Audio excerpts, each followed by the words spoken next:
Hello दोस्तों, मेरा नाम अमित कश्यप और अगर आप प्रॉपर्टी परचेज कर रहे हैं और चेक आपके हाथ में है तो हर डीलर आपको यही बोलेगा। आप दो ना। एंड द मोमेंट आप प्रॉपर्टी परचेज कर लें उसके बाद वो आपको हिडन चार्जेस बताते हैं और आपको ऐसा फील होता है। ओ चूना लगा दिया। ऐसा आपको फील ना हो उससे पहले आप ये जान लीजिए कि कोई भी आप प्रॉपर्टी परचेज कर रहे हैं जो कि अंडर कंस्ट्रक्शन है तो उस केस में आपको जीएसटी पे करना पड़ता है।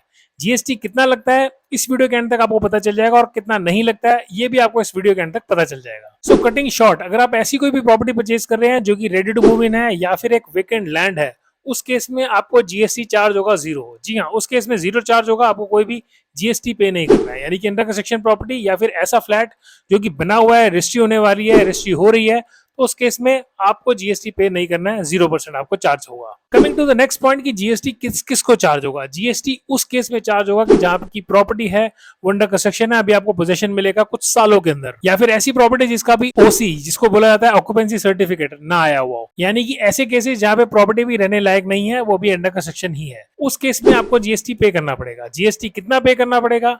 बहुत सिंपल सी चीज है। जीएसटी अगर आप रेजिडेंशियल ले रहे हैं तो दो जीएसटी चार्ज होते हैं, विच इज 1% और दूसरा है 5%। 1% उस केस में जहां प्रॉपर्टी की कीमत 45 लाख से कम है और 5% जहां पे 45 लाख से प्रॉपर्टी की कीमत ज्यादा है। अगर आप दिल्ली एनसीआर में प्रॉपर्टी ले रहे हैं तो ये वाला डिफरेंशिएशन बेटर है। आप इसी से ही अपनी प्रॉपर्टी को जज कर सकते हैं कि आपको 1% चार्ज होना है या फिर 5%।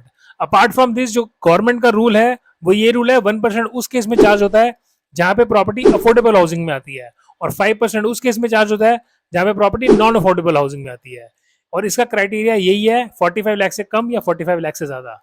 इसके साथ साथ एक क्राइटेरिया और है जो कि है 60 स्क्वायर मीटर। अगर 60 स्क्वायर मीटर से कम है प्रॉपर्टी तो वो अफोर्डेबल में आती है और 60 स्क्वायर मीटर से ज्यादा है तो वो नॉन अफोर्डेबल में आती है। इस तरह से डिफरेंशिएट किया जा सकता है किसको 1% चार्ज किया जाएगा और किसको 5%। और तीसरा रेट है 12%। ये उस केस में चार्ज होता है कि जहां पे आप प्रॉपर्टी अदर देन रेजिडेंशियल यानी कि कमर्शियल प्रॉपर्टी या फिर ऑफिस स्पेस खरीद रहे हैं, उस केस में आपको जीएसटी चार्ज 12% होगा। आई होप इस वीडियो से आपको पता चल गया है कि आपको कितना परसेंट जीएसटी चार्ज होने वाला है। बिकॉज ये वाली प्रॉपर्टी मैंने मेजरली उन्हीं लोगों के बुलाई है जो दिल्ली एनसीआर में प्रॉपर्टी परचेज कर रहे हैं।